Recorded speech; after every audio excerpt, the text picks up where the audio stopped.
Bapaknya tajir melintir, kakak kedua Mario Dandi disebut suka minta dibayari.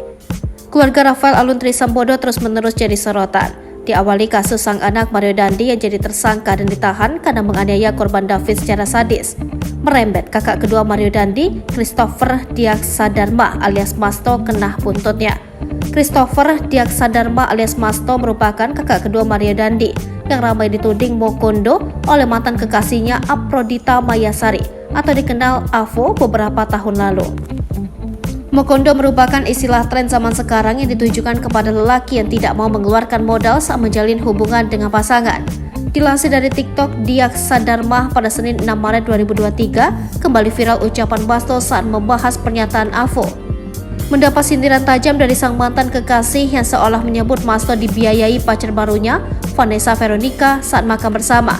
Masto sama sekali tidak mengelak.